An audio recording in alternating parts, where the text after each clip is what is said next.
नमस्कार साथियों। आज हम रचयिता द क्रिएटर के फेसबुक पेज पर उपस्थित हुए हैं। आधुनिक हिंदी साहित्य के पितामह कहे जाने वाले भारतेंदु हरिश्चंद्र जी के जन्म दिवस पर उनकी स्मृति में व्याख्यान के लिए। मूल रूप से भारतेंदु हरिश्चंद्र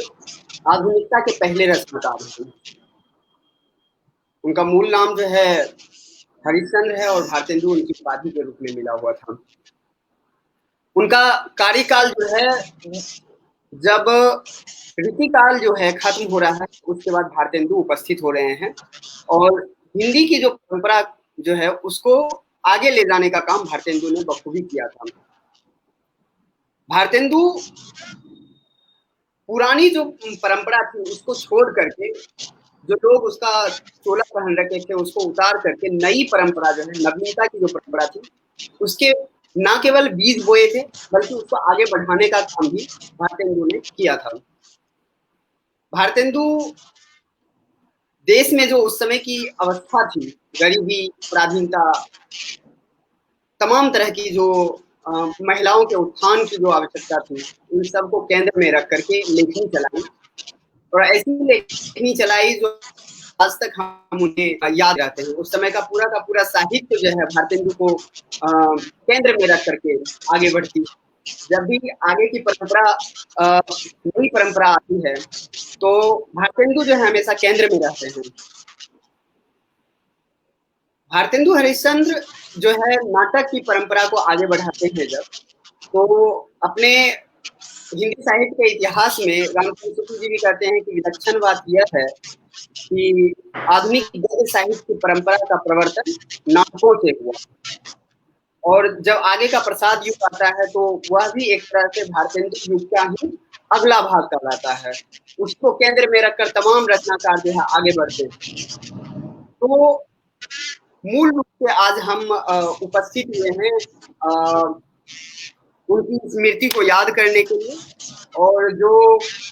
उनका मुख्य नाटक है अंधेर नगरी चौपट राजा, यानी कि अंधेर नगरी जो नाटक है उस पर हम उसकी प्रासंगिकता पर हमारे साथ जो मुख्य वक्ता के रूप में है लहरी राम मीणा जी, उनकी उसकी प्रासंगिकता पर अपनी बात रखेंगे। लहरी राम मीणा जी वर्तमान में काशी विश्वविद्यालय में हिंदी विभाग में सहायक प्राध्यापक के रूप में हैं। लहरी राम मीणा जी का एमफिल और पीएचडी जो है दिल्ली विश्वविद्यालय से हुआ है और इन्होंने भारतेंदु एक नई दृष्टि, साहित्य और रंग चिंतन, समकालीन साहित्य दृष्टि, तो इस पर इनकी पुस्तक आई हुई है। तो भारतेंदु पे एक बृहद काम जो है लहरी राम मीणा जी ने किया है। खासकर रंगमंच के सुधारती रहे हैं, रंगमंच से जुड़े हुए रहे हैं। तो भारतेंदु पर मुझे लगता है कि एक अच्छा जो है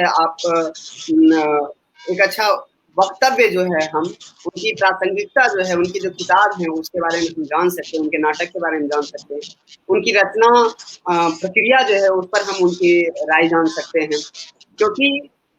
जब हम छोटे रहते हैं तब से हमें सिखाया जाता है कि निज भाषा उन्नति है, सब उन्नति के मूल,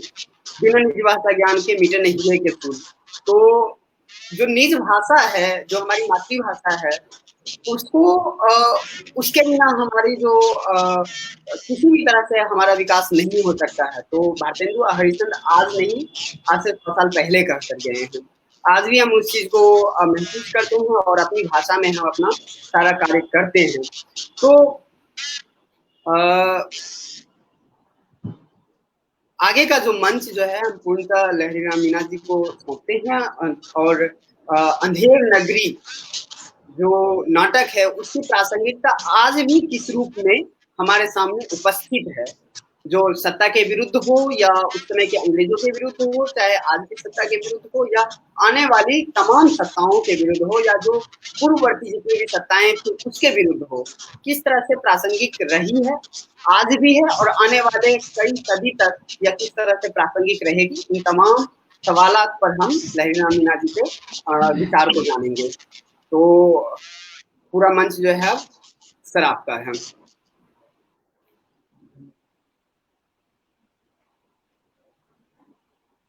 आयुषी और रचयिता 23 फेसबुक पेज और इस मंच को निर्मित करने वाले सभी आपके सहपाठियों, सभी मित्र लोगों का बहुत बहुत आभार, अभिनंदन कि आपने मुझे आज भारतेंदु की जन्म शती पर बोलने के लिए आपके इस मंच पर अवसर दिया। इसका मैं आभारी रहूँगा। और मेरे श्रोतागण, मित्र लोग, विद्यार्थी, उनका भी बहुत बहुत आभार, स्वागत कि वो इतना कीमती और इतनी व्यस्तताओं के बावजूद भी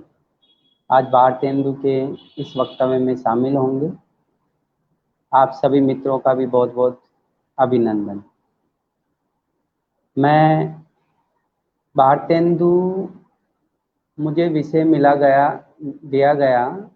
आज से 4-5 दिन पहले जब बात हुई थी कि सर हम भारतेंदु की जयंती पर एक व्याख्यान रखना चाहते हैं, तो मेरे जहन में शुरू में यही आया था कि भारतेंदु का जो संपूर्ण जो साहित्यिक कार्य है या भारतेंदु का जो व्यक्तित्व है उसको लेकर के ये लोग बात करवाना चाहते हैं। तो उसके बाद में जब हमारी आपस में बातचीत हुई तो बातचीत के दौरान पीयूष जी ने रखा कि सर हम अंधेर नगरी पर ही रखना चाहते हैं, क्योंकि सारा समय ही अंधेर नगरी है और उनके नाटक भी तमाम देश के विश्वविद्यालय और पाठ्यक्रमों में लगे हुए हैं।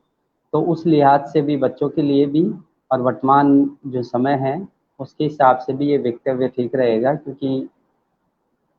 एक व्याख्यान की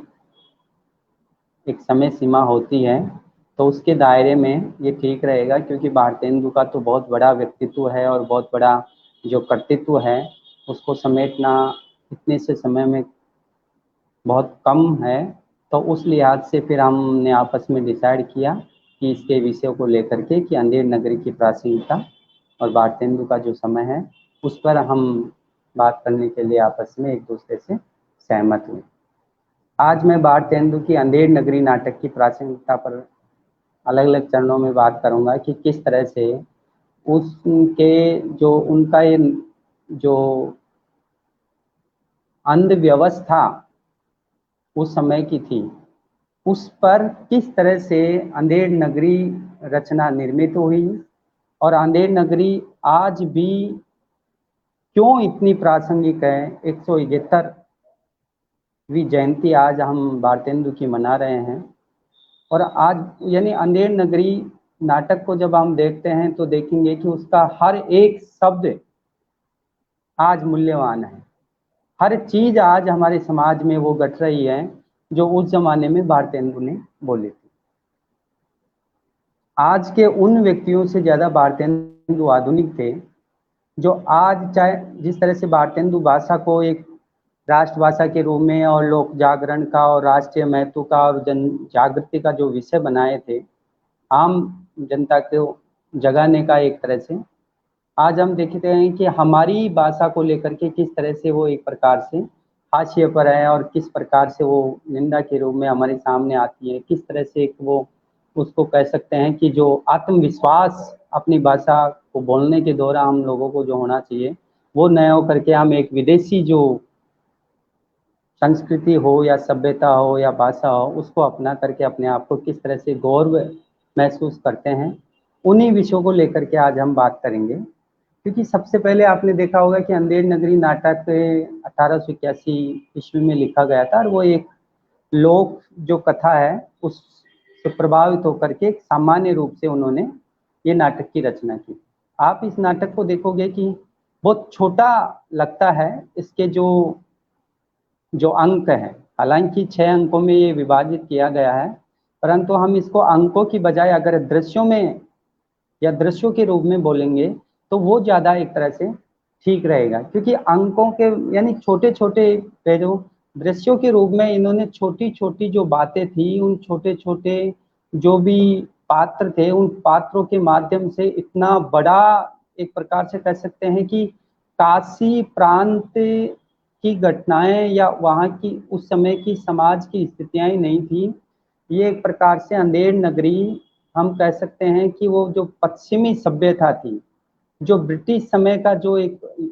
समय था, और किस तरह से अंग्रेजी जो भारतीय गुलामी या भारतीय दरिद्रता की जो दास्ता थी, उसका पूरा का पूरा उल्लेख, यानी अंधेर नगरी जो है वो एक प्रकार से उस कुप्रशासन या उस अंध व्यवस्था का प्रतीक है जो उस समय में नहीं थी। आज भी हम उसको देखेंगे या उसको अभी उस पर बातें करेंगे जब चले आगे बढ़ेंगे जब, तो आपको पता चलेगा कि किस तरह से आज पूरी तरह से ये हर जगह अंधेर नगरी की अंधेर गर्दी मौजूद है। भारतेंदु का उद्देश्य, अब मोटा मोटा मैं आपको बताऊं कि स्वाधीनता आंदोलन, भाषा की स्वाधीनता, ब्रिटिश सत्ता थी उससे मुक्ति की स्वाधीनता थी, साहित्यिक आंदोलन रूपी स्वाधीनता चाहते थे, या रंगमंच का आंदोलन, इस तरह से वो, या समाज में जो दरिद्रता, जो अशिक्षा, जो गरीबी है, उनको लेकर के उससे आदमी के मन में उस समय में जब पूरा का पूरा समाज मध्यकालीन परंपराओं और उनकी संस्कृतियों, उन तमाम रूढ़ियों से जकड़ा हुआ था, उस समय उस व्यक्ति के मन में इतनी बड़ी दूरदर्शिता, और वो भी एक प्रकार से साहित्य की बहुत विधाएं में उन्होंने काम किया है, परंतु नाटक को जिस तरह से वो खुद अभिनय करके और जनता को पूरी तरह से उस समय की जो स्थितियां थी, या ब्रिटिश सरकार का जो एक प्रकार से जो क्रूरता पूर्वक, जो अन्याय पूर्वक जो रवैया था, उनको वो पूरी तरह से आम जन से जोड़ रहे थे उन नाट्य साधना के माध्यम से, और उनमें भी एक आम भाषा, यानी राष्ट्रीय महत्व के लिए वो एक प्रकार से खुद की जो भाषा थी उसको सर्वोच्च मानते थे कि अगर खुद की भाषा में विकास है तो राष्ट्र का विकास होगा, और राष्ट्र के विकास के लिए वो आम भाषा को आम जनता से जोड़ करके उस रूप में एक तरह से लोक जागरण पैदा कर रहे, जिस तरह कबीर जैसे लोगों ने अपने समय में एक प्रकार से आम भाषा के माध्यम से वो जो समाज की तमाम तरह की जो बुराइयां थी उनके खिलाफ जिस तरह से लड़े, तो आधुनिक काल में भारतेंदु भी उस विदेशी सत्ता की जो संस्कृति थी, उसका जो अन्याय पूर्वक रवैया था, या उनका एक प्रकार से जो शासन चलाने का जो तरीका था, उनको इसके माध्यम से वो एक प्रकार से, और भारतेंदु जिस तरह से साहित्य के माध्यम से वो लोक जागरण की जो एक तरह से चेतना जगाने का कार्य कर रहे थे, और उसके पीछे भी भारतेंदु कहीं ना कहीं ये देख रहे हैं कि जो 1857 की जो क्रांति है, वो क्रांति किस तरह से जो एक प्रकार से व्यापक रूप में बनती हुई पूरी तरह से सिकुड़ गई थी, और यानी आजादी या स्वाधीनता प्राप्त होते होते वो रह गए थे, तो उसी सोए हुई या उसी सुसुप्त अवस्था की जो वो क्रांति का जो उज्जवल रूप, जो एक तरह से आग जैसा वो रूप था, वो जो मिट ना पाए जनता में, यानी उनके मन में, और वो भारतवर्ष की उन्नति कैसे हो सकती है, बलिया में भी इस तरह के व्याख्यान दिए थे और नाटकों के माध्यम से, खैर उस पे हम बाद में बात करेंगे। अंधेर नगरी नाटक में जिस तरह से हम देखते हैं कि पहला दृश्य, मुख्य रूप से इसमें पात्र बहुत हैं, बाजार का अलग दृश्य आएगा, दरबार का अलग आएगा, शमशान का अलग आएगा, जंगल का अलग है, और जो पहला जो इसका दृश्य या पहले अंक में जब हम बात करते हैं, वहीं से इसकी अगर शुरुआत करें तो इसमें जो दो मुख्य पात्र है, एक महंत गुरु के गोवर्धन दास और नारायण दास, मैं उनके माध्यम से बात को आगे बढ़ाऊंगा। वो दोनों को अलग अलग दिशाओं में जाने के लिए बोलते हैं। नारायण दास को कहते हैं कि तुम पूर्व की दिशा में जाओ, और गोवर्धन दास को कहते हैं कि तुम पश्चिम की दिशा में जाओ। ये पश्चिम वाला जो भाव है वो आप देखो कि किस तरह से पश्चिम के चंगुल में या उस रास्ते की तरफ जो गया है वो हमेशा उस वैभव, उस जाल में फंस के रह गया और वो निकल ही नहीं पाया। आज भी यही स्थिति है। ब्रिटिश समय में भी ये था कि जो पश्चिम की जो नीतियों पर या उनकी जो संस्कृति सभ्यता जिस कैसी भी उनकी रणनीति में जो फंसा वो उस समय नहीं निकल पाया। और आज भी जो पश्चिम का जो उपभोक्तावादी या बाजार का जो एक बड़ा रूप जिस समाज पर, जिस देश पर, जिस संस्कृति पर, जिस मनुष्य पर इनसे पश्चिम से जो प्रभावित हो गया वो पूरी तरह पश्चिम वाली उस अवधारणा से या पश्चिम की जो सोच है, जो नीति है, जो उनकी एक प्रकार से कार्यशैली है, उस चंगुल से वो निकल ही नहीं पाया। वही स्थिति हम गोवर्धन दास की देखते हैं, क्योंकि पश्चिम की जो नीतियां हैं वो शुरू में बहुत ही सुंदर लगती है, बहुत आनंददायक लगती है। जिस तरह से गोवर्धन कहता है कि ये नगर तो बहुत ही सुंदर है, बहुत आनंद है इसमें, जो वो आनंद वाला जो भाव है उसका कि नगर बहुत सुंदर और बहुत आनंद है। यहाँ शुरू में पश्चिम की हर नीति हर क्षेत्र में इसी तरह से सुंदर लगती है और धीरे धीरे वो अपने उस चंगुल में उसको इस तरह से जकड़ती है कि वो चाह करके भी उससे नहीं निकल पाता है। आज हम देख रहे हैं कि किस तरह से विदेशी कंपनियां, बहुराष्ट्रीय जो नीतियां बन रही है कंपनियों में, और बैंकों की देख लो या तमाम तरह की और चीजें देख लो, उनको हम धीरे धीरे अपनाते जा रहे हैं। शिक्षा में देख लीजिए पश्चिम का जिस तरह का वो हम देख पा रहे हैं। हम इस तरह से, क्योंकि ब्रिटिश समय में भी एक प्रकार से कोई बोलने वाला नहीं था और आज भी यही हालात पूरी मानव जाति के सामने, क्योंकि हम सुरक्षा के नाम पर हम समाज में नैतिक मूल्यों जैसे या शांति जैसे, अहिंसा जैसे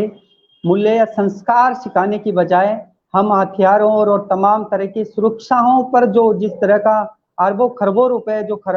खर्च करते जा रहे हैं अपनी सुरक्षा के लिए, आज से वो पूरी मानव जाति के लिए एक तरह से, और ये क्या है, ये पश्चिम वाली अवधारणा ही है।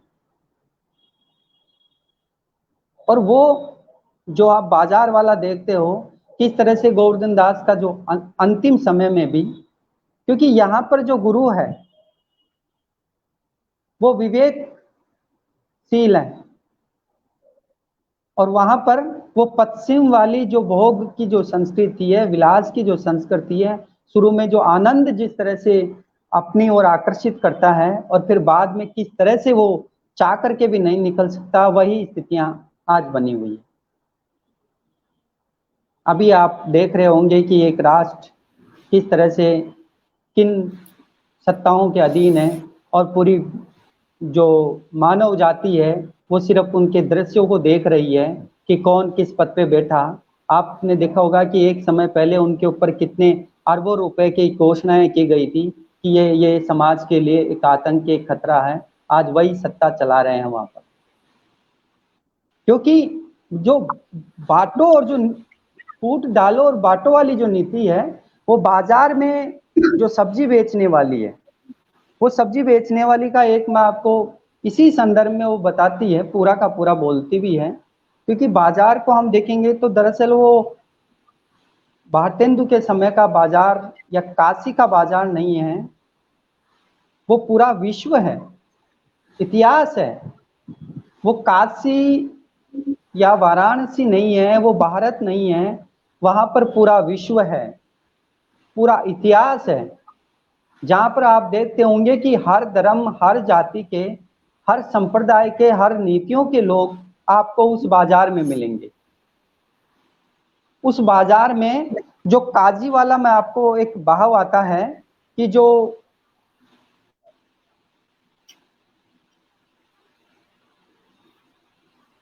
जिस तरह से वो काजी की जो बात आती है वहां पर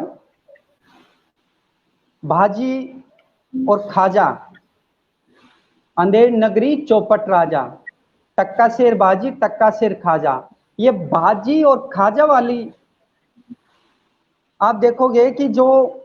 भाजी है वो मूल्यहीन भोग विलास वाला जो भाव है वो बाजी का है। और खाजा क्या है कि भारतीय जो संस्कृति है, भारत में जो मूल्य थे, जो संस्कार थे, या भारत जिस तरह की सोने की चिड़िया का जो प्रतीक था, यानी पश्चिमी सभ्यता इस तरह से उसको, उसके परंपराओं को, उनके मूल्यों को, उनके जो संस्कृति के जितने भी आदर्श तत्व थे उनको लेकर के ये तरह से खाजा, यानी दोनों चीजें, बाजी और खाजा, एक ही चौराया पर, एक ही बाजार में, एक ही किराए पर वो बिक रहा है, और उसका कोई वो प्राइस में, मूल्य में किसी तरह का कोई अंतर नहीं है, उनके गुणों में किसी तरह का कोई अंतर नहीं है, दोनों एक ही गुणों पर आके जा रहे हैं। बाजार में हम आगे, अभी मैंने कहा कि जिस तरह से जो बाजार के अंदर जो सब्जी बेचने वाली है वो काजी वैसे पाजी, वो बोलती है जैसे काजी वैसे पाजी, ले हिंदुस्तान का मेवा फूट और बैर, यानी जो फूट वाली जो बात है, ये हिंदुस्तान उस समय की बात कर रहा है भारतेंदु, जब एक देश एक समय में सोने की चिड़िया कहलाता था, क्योंकि उनका, भारतेंदु का अंग्रेजों की या ब्रिटिश शासन की नीतियों के खिलाफ इसलिए वो विरोध था कि वो जिस तरह से भारत में जो शासन चला रहे थे, जिस तरह की नीतियां थी, वो चाहते तो बड़े पदों पर भारतीयों को भी बिठा सकते थे, ताकि वो अपने अनुभव से, अपनी जो जो एक तरह से योग्यता या प्रशासन की जो उनके अंदर जो कुशलता आती, वो आने वाली पीढ़ियों को, आने वाले भारत के लिए लाभदायक होती। या ब्रिटिश व्यवस्था में जिस तरह से जो योग्य या बुद्धिजीवी लोग थे उन्हीं सरकार के, उन्होंने कभी भी भारतीयों को एक अच्छा और एक नया समाज और एक नया भारत बनाने की प्रेरणा या सिखाने का काम, या उनको इस तरह से सोचने और समझने के लिए कभी भी उन्होंने वो नहीं बताया। भारतेंदु यानी एक प्रकार से हम जिसको कह सकते हैं कि जो ब्रिटिश शासन की जो क्रूरता थी, उस क्रूरता को लेकर के, और उसी वही क्रूरता, क्योंकि उस समय में भी कोई नहीं बोलने वाला था, और आज भी हम देखते हैं कि जो न्याय व्यवस्था के जो काजी हैं, आप देखते होंगे कि किस तरह से वो अपनी सुविधाओं के अनुसार सारी सुविधाएं बनाते हैं, सारी सुविधाएं अपने अनुरूप डालते हैं। एक क्षेत्र का एक विधायक होता है, या छोटा सा भी अगर कार्यकर्ता पार्टी का होता है, उसके लिए एक बार निर्वाचित हो गया तो आजीवन उसकी पेंशन, आजीवन उसके लिए तमाम सुविधाएं निर्धारित की जाती हैं, क्योंकि नीति निर्धारण बनाने वाले वही हाकिम है, वही हाकिम और साहब लोग हैं। जिस तरह से घासीराम बाजार में कहता है,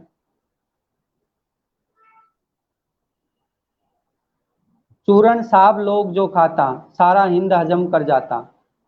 या हाकिम वाला सारा का सारा, यानी वो तो चूरण के माध्यम से बात आती है। जब हाकिम की बात करते हैं वो, चना हाकिम सब जो खाते, सब पर दूना टिकस लगा दे। ये जो हाकिम वाली जो बात बार बार भारतेंदु उस जमाने में भी कर रहे हैं, और ये हाकिम आज भी जो सत्ता पे बैठा है, आम जनता रोज दाल आटा छोटी मोटी जो चीजें हैं उनके लिए भी वो उस महंगाई से इस तरह से त्रस्त हो रहा है, क्योंकि हाकिम जो बैठा है सत्ता में, सरकारों में जिस सत्ता पे जो बैठता है, उसको आम जनता का बिल्कुल भी लिहाज नहीं है। और भारतेंदु उसी समय ये बात कहते हैं कि सबके सब पर वो कमेंट करता है। पुलिस वाले किस तरह से, क्योंकि ये जो चूरण है हर चीज को पचाता है, तुम कितना भी करप्शन करो, कितना भी कुछ करो, बुद्धिजीवियों पर भी व्यंग्य करता है, समाज सुधारकों पर भी व्यंग्य करता है। यानी ये इस तरह से आप देखोगे, चूरन खाते लाला लोग जिसको अकिल अजीरन रोग, चूरन खावे एडिटर जात जिनके पेट पचे नहीं बात, चूरन साहेब लोग जो खाता सारा हिंद हजम कर जाता, चूरन पुलिस वाले खाते सब कानून हजम कर जाते, ले चूरन का ढेर बेचा टक्के से। यानी वो जो घासीराम है वो कह रहा है कि अरे मुट्ठा भर के इस तरह से देता है, अरे खाओ जितना ज्यादा खाओगे उतनी ज्यादा चीजों को पचाओगे। यानी यहाँ पर एक प्रकार से तुम जितना भ्रष्टाचार कर रहे हो, जितना तुम करप्शन कर रहे हो, जितनी तुम अव्यवस्था फैला रहे हो, जितनी तुम समाज में जो गंदगी तैयार कर रहे हो, और उस गंदगी वो तुम्हारे ही द्वारा फैलाई हुई है, और ये तुम्हारे अंदर जिस तरह से तुम जो करप्शन कर करके जो भर रहे हो अपने घरों में, आम जनता का जो खून निचोड़ निचोड़ करके तुम अपनी सुख सुविधा और अपनी वैभवता विलासिता के लिए जो तुम इकट्ठे कर रहे हो, वो पचेगा कैसे? वहां पर चूरण एक ऐसा व्यंग्य है कि सब कुछ तुम करो, वो सब इसमें मिट जाएगा। यानी वो सारा का सारा एक प्रकार से पच जाएगा, या आपको गर्दाई या आपको किसी तरह का नुकसान नहीं करेगा, तुम कितना भी करते जाओ। और ये जो बाजार है पश्चिम वाली, जिस तरह से वो लोभ से बचने का संदेश गुरु अपने शिष्य को देता है, और जिस तरह से शिष्य गुरु का जो ज्ञान है, गुरु का जो विवेक है, उसके द्वारा कही हुई बातों को जब अमल में नहीं लाता है या उनको स्वीकार नहीं करता है, उन पर विचार नहीं करता है, तो वही चीज होती है। क्योंकि यहाँ पर उसकी अविवेक जो दृष्टि है, उस दृष्टि की वजह से जो उनका जो एक प्रकार से कह सकते हैं, जो जिसको पश्चिम वाली जो रणनीति है उसके चंगुल में इस तरह से फंसता है, वो चाह करके भी नहीं निकल सकता। वही स्थिति हम देखते हैं कि जो बाजार है, पश्चिम का पूरा बाजार है, हम देखते हैं कि बाजार में जाते हैं तो बाजार अपने आप को इस तरह से तैयार कर चुका है कि एक आम नागरिक हो या एक बड़े से बड़ा हो, वो बाजार में चाहेगा तो उस बाजार की जो रंग रौनक है, उसकी जो चमक दमक है, उसका जो एक सौंदर्य है, उसे चाह करके भी वो नहीं अपने आप को रोक पाता है। वो अपने जेब में कितना भी भारी भरकम धन क्यों ना हो, उस सारे को सारा बाजार में खर्च करके आएगा। क्योंकि बाजार अपने आप को इस तरह से बना दिया है कि वो कहीं का नहीं छोड़ रहा है, जो बाजार के चंगुल में, बाजार के बेखाओं में आ गए। और यही पश्चिम वाली अवधारणा है जो भारतेंदु के समय में भी हमारी इस भारतीय समाज पर चोट की थी, नुकसान पहुंचाई थी। और आज भी आप देखोगे कितने रूपों में वो पश्चिम वाली जो उपभोक्ता की जो संस्कृति है, या पश्चिम की जो संस्कृति का जो एक उद्देश्य रहा है, उसको आप देखो कि हर जगह वो संस्कृति आपको मिलेगी, और उससे हम पूरी तरह से प्रभावित हो रहे हैं। चाह करके भी हम अपने मूल्यों को, अपने संस्कारों को, अपने आदर्शों को नहीं बचा पा रहे हैं। यानी यहाँ पर सब तरह के जो बाजार में हम देखते हैं कि किस तरह से भारतेंदु जिस तरह कहता है कि एक ब्राह्मण जो जात वाला होता है, वो हर चीज, यानी जाति भी एक तरह से ब्राह्मण से वो नाई से धोबी, धोबी से चमार, चमार से नाई, नाई से कोई भी किसी भी जात में आप तब्दील हो सकते हो एक टक्के में। यानी सज्जन से आप, यानी दुष्ट से आप सज्जन का तमगा पहन सकते हो, अयोग्य से आप योग्य हो सकते हो। अगर आपके पास कोई भी किसी तरह की डिग्री नहीं है तो आप वो डिग्री ले सकते हो सिर्फ एक टक्के में। यानी कहीं कोई अंतर नहीं है कि जिसमें योग्य और अयोग्य में कोई अंतर हो, न्याय और अन्याय में कोई वो फर्क हो। तो ये उस ब्राह्मण पर प्रहार कर रहा है उस समय भी, उस काशी में वो देख रहा है, जिसको आज भी हम उस आध्यात्मिक नगरी के रूप में जानते हैं, जिसको उस धर्म की रक्षा की जिम्मेदारी दी गई है, चाहे वेदों में हो या उनके द्वारा बनाई गई हो शुरू का वर्ग हो, जिसमें कहा गया है कि आप ही इस धर्म की रक्षा के हकदार हैं, आपसे ये धर्म की रक्षा आपके अंडर में ही एक तरह से स्वच्छ और सुरक्षित रह सकती है। उसी ब्राह्मण वर्ग ने आप देखोगे कि किस तरह से टक्के में बेच रहा हर चीज। उसी बाजार में कबाब वाला भी है, उसी में एक आम आदमी वो एक सब्जी बेचने वाली भी है, वहीं पर एक जात भी बिक रहा है, वहीं पर मनुष्य की बोलियां भी लग रही है, और वहीं पर धर्म के ठेकेदार भी धर्म को बेच रहे हैं। तो आप सोचो कि धर्म का जो खंडन भारतेंदु ने उस जमाने में, क्योंकि ये जो थी वो तो काशी में, जब घाटों पे और यहाँ की जो पंडित पुरोहितों की जो सारी की सारी जो रणनीति है, जो धार्मिक जो उनकी प्रक्रिया है, उसको वो अच्छे से देख रहे थे कि किस तरह से ये आम जनता को कैसे मूर्ख बना रहे हैं, किस तरह से तमाम तरह के नियम उन पर और तमाम तरह के जो, क्योंकि वो तो पूरा का पूरा भारतेंदु वाला नवजागरण का दौर या चेतना तो उनमें आ रही थी, परंतु कहीं ना कहीं जो पूरा समाज पर जो छाया थी वो पूरी तरह से मध्यकाल की ही थी। वहां अभी वो पूरा स्वच्छता में छट नहीं पाया था, पूरा प्रकाश उसमें आ नहीं पाया था, क्योंकि भारतेंदु ऐसे समय में थे। और भारतेंदु ने हम देखेंगे कि भारतेंदु बहुत अल्प काल तक जीवित रहे, और उस अल्प काल में उन्होंने साहित्य के माध्यम से समाज में जिस तरह की जो चेतना, जो जागरूकता, चाहे वो आप स्त्री शिक्षा को ले लो या पत्रकारिता को ले लो या भाषा को एक प्रकार से अपनी निज चीज बता रहे थे, मातृभाषा, यानी अपनी भारतीय जो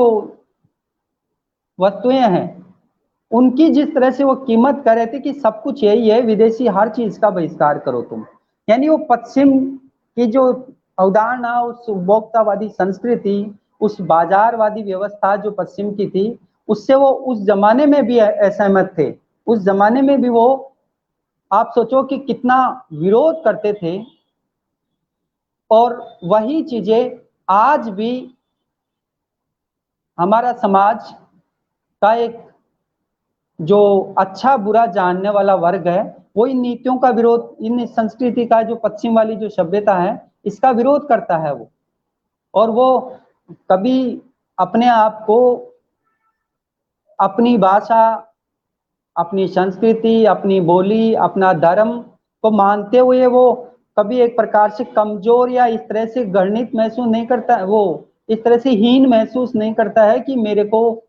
अंग्रेजी नहीं आती है, मेरे को रशियन नहीं आती है या जर्मन नहीं आती है। वो अपनी भाषा में बड़ी सहजता से बात करता है, क्योंकि उसको पता है कि अंग्रेजी आपके जीवन की प्रगति में सहायक हो सकती है, परंतु वो आपकी योग्यता नहीं। और भारतेंदु ने जिस तरह से आम भाषा के माध्यम से निज भाषा उन्नति आए, सबे उन्नति को मूल, बिन निज भाषा ज्ञान के मिटे नहीं को सूल, यानी राष्ट्र की उन्नति वो इस राष्ट्र भाषा के माध्यम से देख रहे थे कि, और लोग जो जागरण, जो आम जनता में जो चेतना जगा रहे थे वो आम भाषा के माध्यम से, वो जानते थे कि राष्ट्रीय उन्नति इस राष्ट्र भाषा में ही निर्भर है। राष्ट्र भाषा अगर अपनी पहचान बना करके बनाने में सक्षम है तो राष्ट्र की जो एक प्रकार से आंतरिक जो व्यवस्था है वो कहीं ना कहीं हमारी भाषा के माध्यम से अपने आप ही सुदृढ़ होगी, क्योंकि भाषा का वो पूरा संबंध एक तरह से उस लोक जीवन में देख रहे थे, और भाषा, आम भाषा के माध्यम से लोक जागरण या लोक जीवन में जिस तरह की चेतना या जिस तरह की जागरूकता पैदा कर रहे थे, वो जानते थे कि इस आम भाषा के माध्यम से, इस निज भाषा के माध्यम से ही एक प्रकार से देश में 1857 वाली क्रांति जैसा एक बहाव, एक ऐसा स्वाधीन होने का, एक ऐसा स्वतंत्र होने का जो एक अंदर जो ललक है, जो एक प्रकार से जो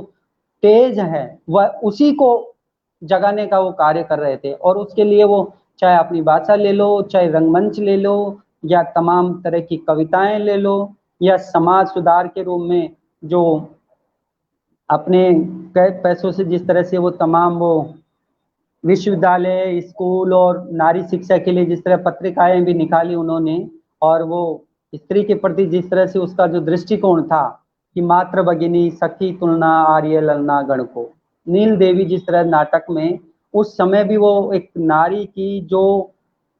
स्थिति थी भारतीय स्त्री की, उसको वो अंग्रेज स्त्रियों की तरह आत्मनिर्भर बनाना चाह रहे थे कि वो भी एक प्रकार से हमारी इंडियन जो हमारी भारतीय नारियां हैं वो जागरूक होगी तो समाज होगा तो हम अपने आप अपना राष्ट्र मजबूत होगा। यानी कहने का मतलब विदेशी जो सभ्यता थी, जो संस्कृति थी, उसका विरोध वो उस समय भी कर रहे थे और आज भी बड़े स्तर पर उनका दिखाई देता है। और जब हम बाजार जो देखते हैं, भारतेंदु का जो बाजार वाला वो पूरा का पूरा दृश्य है, दरअसल वो बाजार एक ऐसा बाजार है जहाँ राजा जब अयोग्य होगा, सत्ता में बैठा व्यक्ति जब ऐसा अविवेकपूर्ण, मूर्ख, असभ्य होगा, तो उसकी प्रजा में जिस तरह की जो व्यवस्था होगी, वो व्यवस्था में कभी भी एक तरह से जो योग्य और अयोग्य का जो पैमाना होगा, वो पैमाना कभी भी एक तरह से निर्धारित नहीं हो सकता। और वही स्थिति यहाँ पर हो रही थी। बादाम, अखरोट और जितने दाम थे वो भी टक्के शेर में थे और सबसे गिरा हुआ जो सामान था, जो एक तरह से कुछ नहीं, उसका भी उतना ही मूल्य था। तो वो ब्रिटिश व्यवस्था जो भारतीयों के ऊपर लगातार एक क्रूरता पूर्वक, जिसको कह सकते हैं जो निरंकुश सत्ता जिस तरह का आदेश देती है और उसको मानना पड़ता है आम जनता, उसमें किस तरह से वही स्थिति उस समय की थी। और उस ब्रिटिश व्यवस्था की जो अव्यवस्था या कुव्यवस्था थी, उसको वो अपने इस नाटक के माध्यम से बखूबी उठाते हैं। और अगर उसी को हम आधुनिक संदर्भ में देखते हैं तो आप देखते होंगे कि वही स्थिति हमारे समाज में, हमारे प्रशासन में कैसे नैतिक मूल्यों का पतन हो रहा है, किस तरह से एक आदमी के साथ अगर अन्याय हो रहा है तो आप देखोगे कि उसके खिलाफ जो कमजोर है उसका सपोर्ट करने के लिए कोई भी खड़ा नहीं हो रहा है। पूरी मानवीय जाति पर अभी इस समय जिस तरह का संकट है, अफगानिस्तान का आपने देखा होगा, पूरे विश्व बिरादरी के कुछ देश तो ऐसे हैं जो अपना फायदे के लिए अंदर अंदर पूरी तरह से एक प्रकार से जो फूट डालने वाली, यानी जो एक तरह से वैर दुश्मनों को जिस तरह का सपोर्ट दे करके उनको अंदर ला रहे हैं और उनसे, क्योंकि उनको पता है कि इनके माध्यम से हमारे सारे स्वार्थ पूरे होंगे। वही ब्रिटिश व्यवस्था करती थी भारत में अपने जमाने में, और वही आज होती है। किस तरह से दरारें आज देखते हैं कि हम किस तरह से जो समाज है वो कितने उसमें पार्टों में बटा हुआ है, कोई जाति के नाम पर, कोई भाषा के नाम पर, कोई क्षेत्र के नाम पर, कोई धर्म के नाम पर, इन चीजों में किस तरह से बटा हुआ है। वो उस समय भारतेंदु बात करते थे और ये तमाम बुद्धिजीवियों पर किस तरह से जो व्यंग्य कसते हैं कि सबके सब, क्योंकि हर जगह जहां भेदभाव, जहां करप्शन दिखाई दे रहा है, वो आज की व्यवस्था का। और ये नाटक एक प्रकार से कह सकते हैं कि ये कभी भी अप्रासंगिक नहीं हो सकता, क्योंकि समाज से जो, जिसको कह सकते हैं कि जो अव्यवस्था और एक प्रकार से अहिंसा रूपी वातावरण जिस दिन समाज से और रामराज्य जैसी अवधारणा जिस दिन समाज में आएगी, उस दिन हो सकता है कि इसकी वो व्यवस्था प्रासंगिकता कम हो। नहीं तो, क्योंकि ये समाज में जिस तरह की अनैतिकताएं, संवेदनहीनता और जो अपना स्वहित वाली जो भावना है, वो जिस दिन परहित में या पर दुख कातर भावना में बदल जाएगी, उस दिन शायद हो सकता है कि भारतेंदु उस दिन जो सोचते थे या उस दिन जो देखते थे, वो उनके जो सपनों का जो समाज वो देखना चाहते थे, उस दिन वो अच्छा अपने आप को एक तरह से महसूस करेंगे। यानी आप देखते होंगे कि वो व्यवस्था ऐसी थी जहां मूर्ख और विद्वान एक श्रेणी में देखे जाते थे, क्योंकि आज भी वही व्यवस्था हम बहुत जगह देखते हैं। भाई भतीजावाद वाली जो है, तेरा मेरा वाली जो बात आती है, वह मूर्ख और बुद्धिजीवियों को एक पैमाने पर रख दिया जाता है और उस व्यवस्था के खिलाफ कोई बोलने वाला नहीं होता है। आपने तमाम जगह देखा होगा कि जो न्याय व्यवस्था में है, उनको पता है कि इस सत्ता से मुझे ये मिलने वाला है, उसके सत्ता के फेवर में या सत्ता के फायदे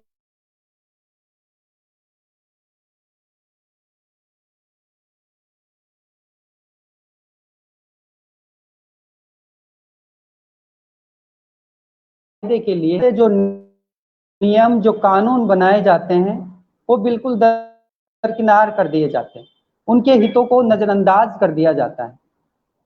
सिर्फ उनके हित ध्यान में दिए जाते हैं, सिर्फ वोटों के समय। सरकार बनाने के लिए उनकी एक जरूरत पड़ती है, जब चुनाव वाली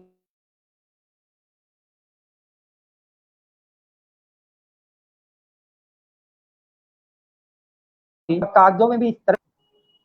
कि प्रत्यक्ष में कागज दिखाए जाते हैं कि नहीं देखो, आपके लिए तमाम तरह की जन कल्याणकारी योजनाएं लाई जाती है, और आम जनता हमेशा इनमें बहकाव में आती है, और अंत में जाकर के फायदा और जो लाभ होता है वही सत्ता से गठजोड़ किए हुए, चाहे वो काजी हो, चाहे व्यवस्था में बैठा हुआ कोई हो, उन्हीं को पहुंचती है। और भारतेंदु हमेशा उसी चीज का विरोध करते रहे हैं।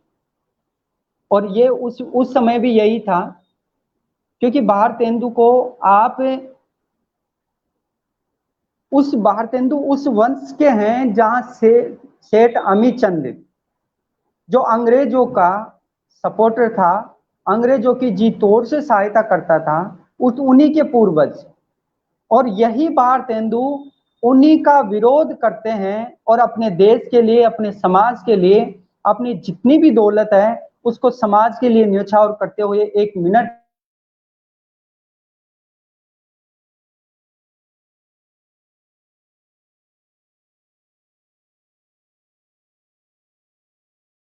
कि इस धन ने मेरे, यानी ये जो सारा का सारा कुव्यवस्था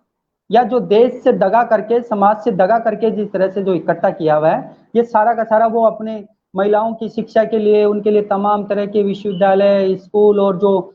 गरीबी के लिए और जो भी सुधार का कार्य कर रहे थे वो उनमें लुटा रहे थे, क्योंकि वो उनके मन में एक ऐसा समाज और देश के प्रति ऐसा प्रेम था जो उस समय है शायद इस तरह के वंश से आए हुए व्यक्ति के बारे में सोचना बहुत मुश्किल है। हालांकि वो प्रतिभाशाली थे, और 5 साल की अवस्था में जिस तरह से अपने पिता को जो दुआ सुनाते हैं, और उससे सारी मंडली आश्चर्यचकित होती है, और उनके मन में उसी समय से जो देश और जो राष्ट्र के प्रति जो भाव जगता है, वो भाव वो अपनी आंखों से उस समय की स्थितियों को देख रहे थे, और उनको पता था कि भारतीय समाज में जिस तरह की जो अशिक्षा है, जो अज्ञानता है, और जो ब्रिटिश शासन की जिस तरह से जो क्रूर व्यवस्था या जो नियम इनके ऊपर लादे जा रहे हैं, ये वर्षों तक भारतीय समाज को गुलामी में जकड़ रखेंगे। क्योंकि वो आप देखोगे कितने दूरदर्शी है कि ये जो सारी अवधारणा ये पश्चिम वाली, और उनसे उस लोभ से, क्योंकि अंधेर नगरी का उद्देश्य है एक प्रकार से काले को सफेद करना और सफेद को काला करना, वो उनका वो था। यानी छोटे छोटे पात्रों में इस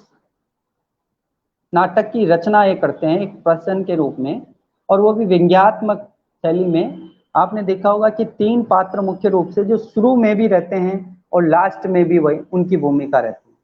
बीच में जो बाजार आता है, जो जंगल का दृश्य आता है, जो दरबारियों का जो दृश्य आता है, यानी आपने देखा होगा कि दरबार के समय जो न्याय वाली जो व्यवस्था है, उसमें जो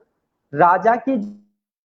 जो मूर्खता है, जो असभ्यता है, जो उसका अविवेक पूर्ण जो रवैया है, वो बकरी के प्रसंग को लेकर के आप देख सकते हो कितने बकरी शब्द उनके सामने बोलना नहीं आ रहा है, किन किन नामों से वो पुकार रहे हैं,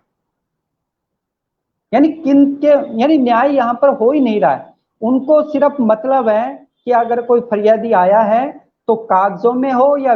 हमारे इस दरबार में हो कि हमने न्याय दे दिया। न्याय चाहिए, जो न्याय का दोषी है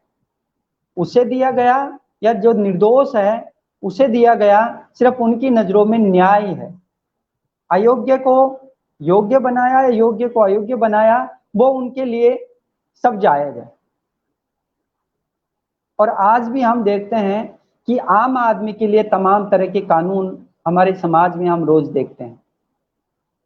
जब ऊपर सत्ता में कोई आदमी बैठा रहता है, वो अरबों करोड़ों रुपए या देश के लिए, समाज के लिए कुछ इतना बड़ा नुकसानदायक कोई ऐसा कर देता है, कोई भी किसी भी चीज का गबन हो, चाहे तस्करी के रूप में हो, तमाम तरह के, उनके लिए 1-2 साल न्याय वाली प्रणाली या प्रक्रिया चलती है और बाद में उसी को निर्दोष करार देते हुए कुछ दिनों की उनकी कार्रवाई की जाती है और उनको दोष मुक्त करके निर्दोष दे दिया जाता है उस शंका के, संदेह के आधार पर। क्योंकि वो जो देने वाले हैं, उस सत्ता में जो बैठे हैं और जो उसको चला रहे हैं, वो सारे आपस में जिस तरह की गठजोड़ होती है कि इस पैरवी में इसी समय हम आपको ये फैसला सुनाएंगे, इतने दिन लगेंगे, ताकि एक आम जनता में ये जाए मैसेज कि नहीं, न्याय है। परंतु वास्तविक या यथार्थ रूप में जब हम अंदर देखते हैं उस व्यवस्था में जाकर के, तो लगता है कि न्याय जैसी व्यवस्था है ही नहीं। जितने नियम बने हुए हैं उन नियमों को कोई मान ही नहीं रहा, क्योंकि हर किसी को ऐसा लग रहा है कि नियम मानने से क्या होने वाला। क्योंकि वो जो हमारा समाज जिस तरह के जो नैतिक मूल्यों का या जो भारतीय संस्कृति के जो जिम्मेदारी के जो शर्म वाली भावना थी, जो जिम्मेदारी वाली भावना थी, और जिसको कह सकते हैं कि जो अपने दायित्व या मनुष्य के जो कर्तव्य थे या मनुष्य की जो एक मनुष्य विशेषता होती है या गुण होते हैं, उनको आज का मानव, आज का मनुष्य बिल्कुल नजरअंदाज कर चुका है। उनको लग रहा है कि ये जो मूल्य हैं, इनसे कोई कुछ नहीं मिलने वाला, जिस तरह। और वो देख भी रहे हैं, कोई आदमी अगर किसी की हत्या कर रहा है, किसी का बलात्कार कर रहा है, तो उसको दंड देने की बजाय उसको थोड़ा बहुत 1-2 दिन की कार्रवाई करके उसको इस तरह से छोड़ दिया जाता है कि जैसे कुछ हुआ ही नहीं। तो ये व्यवस्था ब्रिटिश शासन के समय में भी थी और यही व्यवस्था आज भी है। क्योंकि नीचे से लेकर के ऊपर तक एक दूसरे से जिस तरह से आदमी जो करप्ट है, तो वो बोल नहीं सकता अधिकार पूर्वक कि ये जो व्यवस्था हो रही है वो गलत हो रही है। और ये धीरे धीरे शुरुआत ऐसी नहीं थी, पर आज धीरे धीरे जब समाज में एक आदमी गलत करता है या गलत बोल रहा है या कमजोर को सता रहा है, उसके खिलाफ जब आवाज नहीं उठती है, जब कोई कार्रवाई नहीं होती है, तो दूसरे को भी ऐसा लगता है कि मैं भी ऐसा करूं क्योंकि उसने किया था, कुछ नहीं हुआ। तो एक को देख करके दूसरा जिस तरह से बदल रहा है, वो हमारे समाज के लिए बहुत नुकसानदेह, या समाज के लिए, समाज का सबसे बड़ा जो नुकसान हो रहा है, इसी वजह से वो समाज में आसानी से करते जा रहे हैं। और इनकी संख्या, जो इस तरह की सोच, इस तरह का जो मन में जो भाव रख रहे हैं, उनकी संख्या हमारे समाज से बहुत बड़ी मात्रा में बढ़ती जा रही है, क्योंकि उनके ऊपर कोई अंकुश लगाने वाला नहीं है, क्योंकि वो जानते हैं कि सत्ता से जुड़े हुए हैं। और वही व्यवस्था ब्रिटिश शासन के समय में भी थी। जो सत्ता से डायरेक्ट जुड़ा हुआ था, वो एकदम कोई भी गलत कार्य कर रहा हो या कोई भी अनैतिक कार्य समाज के खिलाफ कर रहा हो, तो वो सब जायज थे। और उसी के लिए भारतवासियों को बार बार जगाने की, बार बार वो कह रहे हैं कि आप खूब पढ़ो, खूब खेलो, खूब कूदो, और आपके मन में आए वही करो। अब लेकिन आप अपनी भाषा को अपनाओ, अपनी विदेशी वस्तुओं को स्वीकार करो, अपनी स्वदेशी वस्तुओं को स्वीकार करो। विदेशी भाषा, विदेशी संस्कृति, विदेशी सोच, विदेशी नियम, सबको आप, उनका सबका बहिष्कार जो आंदोलन है, उस रूप में वो जगा रहे थे। और वो बड़ा व्याख्यान देते 83 के आसपास बलिया में, भारतवर्ष की उन्नति कैसे हो सकती है।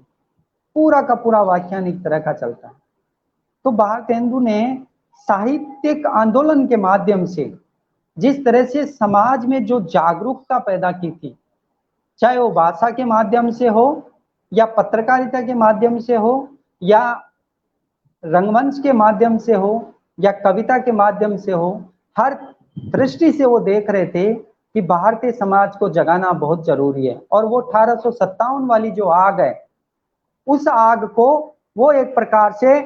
सुप्त नहीं होने देना चाहते थे। वो जानते थे कि भारतीयों में इतनी ताकत है, इतनी शक्ति है कि ये विदेशी जो ब्रिटिश व्यवस्था जो भारतीयों के ऊपर लागू की गई है उसको ये उखाड़ सकते हैं।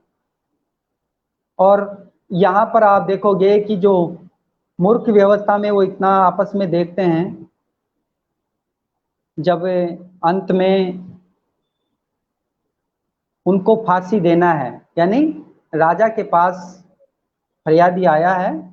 और किसी को भी दे, आपने देखा होगा कि बकरी के प्रसंग से कालू की बकरी का जिस तरह से वो प्रसंग चलता है, वो बकरी वाला प्रसंग कहाँ जाकर के ठहरता है, उसी राज दरबार के कोतवाल के गले।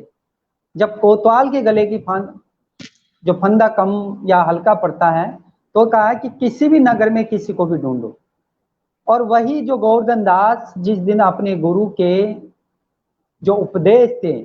उनको अमल में नहीं लिया, उन पर चिंतन नहीं किया, और वो उस सस्ती चीज के, क्योंकि वहां पर हर चीज टक्के में मिल रही थी, यानी जहां पर जो चीज बिना जिसका कोई मूल्य हो, बिना एक तरह से योग्य वस्तु भी अगर आपको जिस नगरी में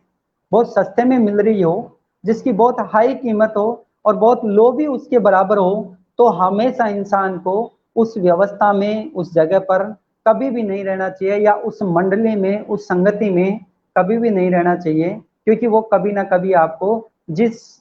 जिस इंसान या जो समूह होता है या जो समाज होता है जो आपकी योग्यता का अगर सम्मान नहीं कर रहा है, उनकी नजरों में योग्य और अयोग्य एक है, तो आप सोचो कि उस समाज में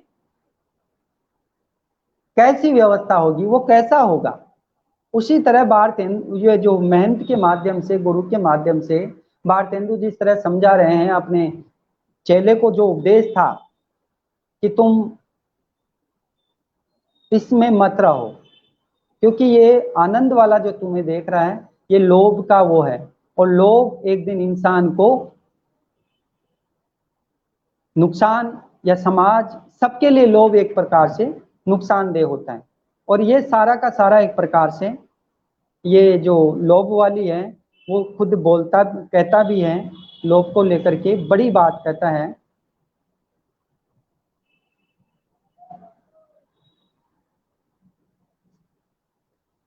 अंत में जिस तरह से वो बताता है, जब वो फांसी पर चढ़ने की बारी आ रही है कि हमको तो किसी को भी फांसी देना है, जिस तरह से कागजों में जो नियमावली होती है कि कागजों की कॉलम पूरा करो, पूरी की पूरी इसको फॉर्मेलिटीज पूरी करो, कागजों में दिखनी चाहिए, वही व्यवस्था, क्योंकि वो अव्यवस्था या जो प्रशासनिक जो अव्यवस्था होती है उसमें सारी चीजें इसी तरह से चलती है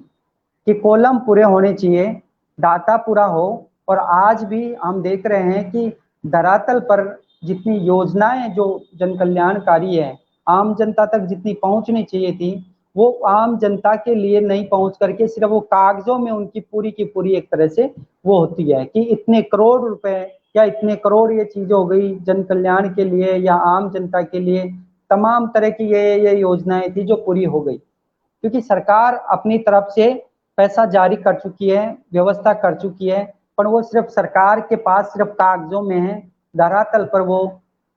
जितना सोचा है या जिस तरह से वो देख रहा है वैसा बिल्कुल भी नहीं है। और वही व्यवस्था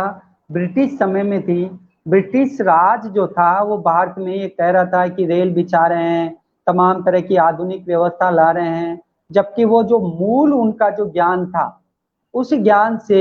भारतीयों को अनभिज्ञ रख रहे थे, उनको हमेशा दूर रखते थे, चाहे बड़े पद हो या अपनी बुद्धि कौशलता हो या अपना विवेक का या वैज्ञानिक जो उनकी दृष्टि थी दूरदर्शी, उस दूरदृष्टि से समझ लो, या जिस तरह का जो समाज का जो बनाने का एक प्रकार से जो सपना था, उन सबसे वो अलग रख रहे थे। वही स्थिति आज हम देखते हैं कि जो मूल जो ऊपर से जितना योजनाएं बनती है वो आम जनता को तो उससे बिल्कुल भी अलग रखा जाता है या एक तरह से अनजान रखा जाता है। तो ये आज भी भारतेंदु की जो सोच थी, उनकी जो दूरदर्शिता थी, एक छोटा सा मैं प्रसंग अब उसको हो सकता है कि आज की व्यवस्था के हिसाब से मैं बता रहा हूँ कि भारतेंदु निज भाषा को कितना बड़ा महत्व दे रहे थे। वो उस राष्ट्र से जोड़ करके दे रहे थे कि खुद की भाषा में अगर उन्नति है तो समाज या राष्ट्र की संपूर्ण उन्नति होगी, चाहे वो सामाजिक हो, राजनीति हो या आर्थिक हो या किसी भी और सांस्कृतिक दृष्टि से देख लो, क्योंकि उसके साथ हर चीज जुड़ी हुई है। और आज हम अपनी ही जो हिंदी भाषा है वो कितनी कमजोर है, कितनी एक तरह से दयनीय हालत में है, क्योंकि हर कोई उस पश्चिम वाली जो अंग्रेजी है उसको बोल करके अपने आप को आधुनिक सभ्य प्राणी कहने का हक जताता है कि मैं सभ्य हूं, क्यों, मैं आधुनिक हूं, क्योंकि मुझे ये आती है। तुम हिंदी जानते हो, तुम सभ्य हो या गंवार हो। आज आप देखते होंगे कि हिंदी की दुर्दशा के पीछे कारण में हिंदी भाषी या हिंदी जो जनपद है या हिंदी में बोल रहे हैं, हिंदी का खा रहे हैं, हिंदी का पी रहे हैं, वो लोग ज्यादा जिम्मेदार हैं। देश के तमाम विश्वविद्यालयों में आपने देखा होगा कितने हिंदी की बड़ी मात्रा में जो पदों पर बैठे हैं। आज जिस तरह से भारतेंदु उस जमाने में पत्रिकाओं के माध्यम से उस स्त्री हो या समाज की जागरूकता हो या उनमें चेतना जगा रहे थे, आज हमारे समाज में जो हिंदी बेल्ट से या हिंदी पत्रिकाएं निकल रही है वो बेचारी सांस ले करके निकल रही है, क्योंकि वो इतना खर्चा कहाँ से लाए। हिंदी का एक प्रोफेसर जो 1 लाख 2 लाख कमा रहा है, वो पूरे महीने में 2 पत्रिकाओं का पंजीकरण नहीं करा रखा है। 20 रुपए की एक पत्रिका मिलती है, एक पत्रिका पूरी साल में 2 पत्रिकाएं नहीं खरीदता है। तो ये जो हिंदी की स्थिति है, हिंदी की स्थिति के लिए मैं गैर हिंदी भाषियों को नहीं, सबसे ज्यादा इन लोगों को मैं मध्यकाल का प्राणी मानता हूं, जबकि भारतेंदु इनसे ज्यादा आधुनिक थे। अगर हम अपने जहन में भारतेंदु की तरह वही राष्ट्रभक्ति वाला भाव, वही भाषा के प्रति प्रेम हो, वही देश के प्रति या समाज के प्रति अगर हम जिस दिन सोचेंगे, एक आदमी या एक जो व्यवस्था में है वो 5 पत्रिकाएं अगर देश की मंगाए, तो 5 पत्रिकाओं से सोचो कि तमाम तरह की, हर तरह की वो और हिंदी अपने एक जीवंत रूप में या जिस तरह से भारतेंदु सोचते थे उस रूप में वो आए, और वो एक दिन अपने आप को गर्व से एक तरह से प्रफुल्लित हो जाए कि हाँ, मुझे मानने वाले, मुझे जानने वाले, मुझे समझने वाले, मुझे इज्जत देने वाले, और मेरी जो अस्मिता है, मेरी जो पहचान है विश्व स्तर पर, अब वो कायम होगी। जबकि वो एक तरह से किचड़ के चल रही है। तो आज देखो कि ये जो नाटक है, हालांकि इस पर बहुत बात हो सकती है, कुछ विषय बीच में इधर साइड कुछ समय इस विषय से थोड़ा सा अलग हट करके भी, क्योंकि वर्तमान की जो व्यवस्था है, भारतेंदु का जो साहित्य था, भारतेंदु की जो सोच थी, भारतेंदु की जो दृष्टि थी, वो सारी दृष्टि साहित्य या रंगमंच के थ्रू कैसे वो चेतना जगाए थे, वैसी चेतना, वैसा प्रेम, वैसी सोच आज हिंदी भाषी कितनी मात्रा में जगा रहे हैं या अपना रहे हैं, ये एक चिंता का विषय है, ये एक सोचने का विषय है। और ये मेरे या हमारे लिए या आपके लिए नहीं, ये सभी के लिए है, जो हर प्राणी जो इस हिंदी में जी रहा है, हिंदी का खा रहा है, हिंदी का पी रहा है।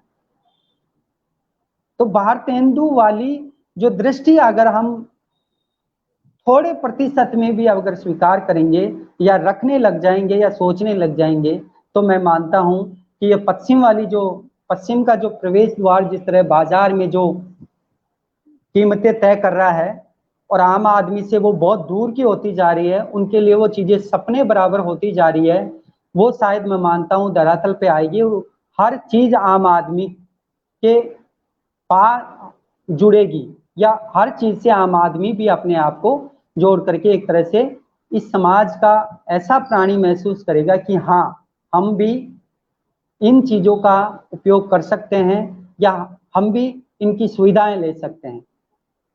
क्योंकि बाजार ने इस तरह का जो दायरा तय कर दिया है कि हर चीज आम आदमी से, और वही व्यवस्था बनाती जा रही है अपने अनुरूप, हर चीजों को अपने अनुरूप या नियम कानून कायदे उनको डाल रही। और वही चीज ब्रिटिश व्यवस्था में भारतेंदु के समय में भी थी, और उस समय की भारतीय समाज की जिस तरह भारतीय समाज में जो गरीबी ब्रिटिश व्यवस्था से हो या उससे पहले की भारत की गरीबी हो, तमाम कई कारण हैं। उन कारणों को अगर देखेंगे तो वो सारे के सारे आज भी हमारे समाज में कहीं ना कहीं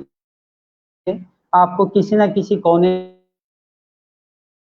इसलिए भारतेंदु की सोच, भारतेंदु का साहित्य, भारतेंदु की दृष्टि वो नवजागरण के लिए ही नहीं थी या उस समय के समाज में चेतना के लिए नहीं थी। वो मूल्य अगर भारतेंदु के आज भी अगर हम अपनाने शुरू कर देंगे या भारतेंदु की नीतियों को हम मानना शुरू कर देंगे या भारतेंदु की जो सोच है भाषा को लेकर के, उस सोच में अगर हम जीने लग जाएंगे तो मैं मानता हूं कि भारतेंदु जो सपना सोचे थे, सपना देखे थे भारतीय समाज के लिए, वैसा समाज हम बना सकते हैं। और उस तरह के समाज की उस तरह के सपने जो उनके साहित्य में थे वो आज हमारे समाज में देखने को मिल सकते हैं। अगर उस दृष्टि से हम हर हिंदी भाषी या हर भारतीय या राष्ट्र से प्रेम करने वाला प्राणी ऐसा सोचने लग जाए तो। और मैं मानता हूं कि समय हमारा लगभग हो गया है। अंत में मैं ये बात कहना चाहता हूं कि भारतेंदु की जो जन्म जयंती है, उस आदमी ने सिर्फ 34 साल के आसपास का समय था और वो ब्रिटिश और दुर्दशा और दुर्दिश व्यक्ति समाज था भारत का, गरीबी का, चारों तरफ एक तरह से गरीबी है, शिक्षा का वो समाज था जिसमें हर आम आदमी को समझाना मुश्किल था। आज तो पूरी तरह से